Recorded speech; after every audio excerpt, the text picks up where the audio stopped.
Hi there, welcome to the Lad Mix Farm channel. It's Arthur here. Today I want to take you through how I started my goat farming enterprise.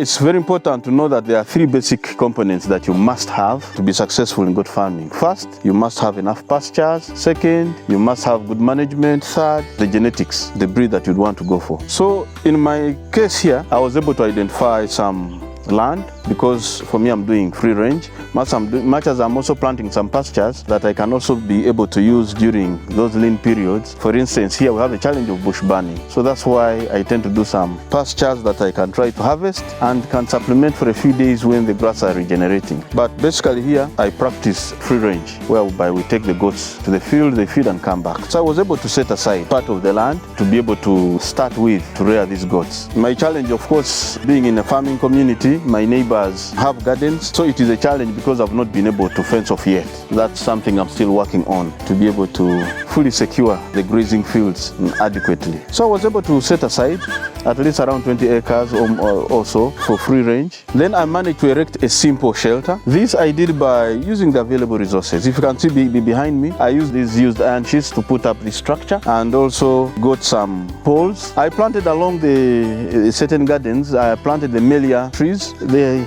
grow very fast, not as strong wood, but they are able to provide these materials that we use on the farm. So I was able to harvest part of the Melia trees to be able to provide the poles to erect the structure to support the iron sheets, and also got some wild coconut poles. Those ones are even stronger than the Melia. So I just made sure that I try to locate the materials that I have around to be able to erect the structure and make sure that the goats don't have a lot of wind blowing on them and also the rain. So I was able to put up that structure, and so it has been quite helpful and we are moving on quite happily. I was able to identify at least 50 mothers, but these I used a low budget, whereby I went for the traditional goats, mixing them with some Mubende goats breed that we have here, our traditional goats in Uganda. The Mubende goats have good mothering abilities, they can be big and can grow into good goats.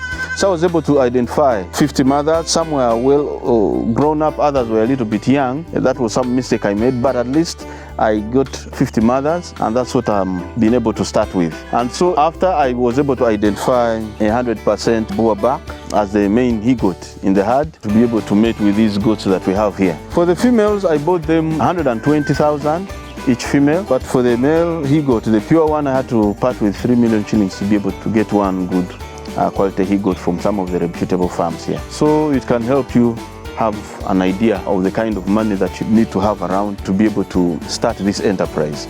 Then of course I went ahead to identify a herdsman to look after these goats, but I tried to look for one who's very passionate about goat farming, one who would like to grow with the herd and also be on a learning curve like myself. Much as we've been having goats since childhood, my parents being farmers, we've been growing up having goats, but not on a commercial level. So I have more or less an idea on how to look after goats. And then of course when I took the enterprise up seriously, I keep on learning, and so every day becomes a learning day. There are key lessons that we keep on getting to be able to move on smoothly. So I pay this worker 200,000 shillings a month to be able to support this enterprise. And for me, my budgeting and my planning, I'm looking at approximately 1 year just to start. We may not look at the profitability because that one is a little bit complicated. There are many things that come through. Not everything as you hear it comes to pass. Not, for instance, all the 50 goats will be able to give birth healthily or even conceive. So it has its own challenges, but that is to give you an idea. So put aside some money to cater for this herdsman as tries to look after the flock. So I also went ahead and consulted a veterinary doctor and was able to get some advice on the medication that I need to stock on the farm. Remember, if we are like us who are located a little bit deep in the villages, it's not easy to access a veterinary doctor, but it's important in consultation with them. They'll tell you the kind of medications that you're supposed to actually buy and have on the farm. In case there's a challenge, then the doctor is a phone call away and you can be able to consult him and he'll be able to guide you. If he's closer, he'll be able to come. So when he comes, he will tap into the medicines he told you to buy. That way it becomes cheaper than using the medication that he has. Because as they move around also, they are fully equipped with all the syringes, all the medications and so forth. When you don't have, you'll tap into his, but when he's pricing you, it becomes a different matter. Quite costly. Most of these vet doctors will advise you to stock certain medications. So when they come, They use the medicine that you have on farm, and they charge you the fee, the service fee for the exercise, for the expertise, the technical support we have been able to do. And that one becomes very, very important as you go into this farming enterprise. So it is something that once you're beginning, a little bit of this and that you need to put in place, but also as you continue studying. Now, talking about the vet that I consulted, I went through my other farming colleagues and friends to identify a vet that I can be able to have as a retainer, more or less on a retainer. By this I mean he becomes the vet that I consult whenever I have a problem, because it is important to have a particular vet. Why? He comes and studies the environment where your animals are. So I had to bring him. He came and looked at the environment, looked at the pastures, looked at the water systems and the general environment and the terrain, and if there are swamps around. He was able to advise the key challenges I'm likely to face here and how to avoid them, and what not to do and do on the farm. So he is more knowledgeable. He is kind of providing specific support to this particular farm. So even when I have a challenge, he'll be able to tell me, because he has already advised me on which kind of medication to store, and therefore can come in handy. But for me, the way I handle it with him, we have an understanding. For instance, when he's coming, I know a specific amount of money I'm supposed to give him as transport and maybe for a meal from wherever he comes, standard fee. And then when he treats my animals, if it's a general vaccination or whether it is general deworming and so forth, there's a standard fee we've been able to put together, so that it helps me also in planning. But if you identify a vet and you don't come up with those details properly, then it might be expensive. He'll come and charge you maybe 100,000, and maybe has worked on maybe 4 or 5 goats. And maybe this time if he's going to deworm 100, what's going to happen? But once you have an understanding, and since he knows that he's on a retainer basis, meaning whenever you need a vet, he's the person to call. That one helps for the vet to be able to monitor and understand how you're progressing and be able to journey with you. It becomes very, very helpful than just mixing in vets from all over the place. First of all, they are also not readily available. But even if you're in an area where they're available, please have an understanding with a particular person that you are well conversant with, that people have advised you, and when you see how they do their work, you really see that they are professionals. For instance, the doctor I have is so good to the point that I have to call him several times whenever I have a challenge, and then he's able to advise and take me through on what I should do on a particular occasion where I'm having a challenge. So they are not selfish with information. They'll part with information quite easily, and when it is a delicate case that he needs to come, then he'll be able to put fuel in his motorcycle and come over here. And so I'll make sure that I pay him for his fuel, his time, and the fee that we have agreed, to make sure that it's a mutual relationship and it becomes a win-win engagement. So that is how I move around with the vet on this farm. Now, there are key points that you need to consider, as I said, as you start, just for guiding purposes. Set aside land that you're going to use for grazing. If you're going to do zero grazing, make sure you have land depending on the animals you would like to start with, and plant your pastures. For instance, you may want maybe 30 goats or 10 goats. That means you'll not need land like somebody who's starting with 50 goats on zero grazing. It becomes a little bit different. There you'll be able to find the kind of pastures that you can be able to plant. For us here, we are doing Super Napier, Pak Chong. That's what we have here, and even the seedlings available for those that would want to buy some. Especially if you're in the Noya area, in the Acholi sub-region, we can agree on how you can be able to access some of these pastures. But there's Chloris Guyana, there's alfalfa, and so forth. All those become good pastures to start with. But for me here, I set the land aside to be able to support the grazing process. That's one of the key points. Secondly, set up a shelter. But let this be a simple shelter, if you can. Others would want to prefer and put up a complete shelter, pump, very good, and has the money to stock.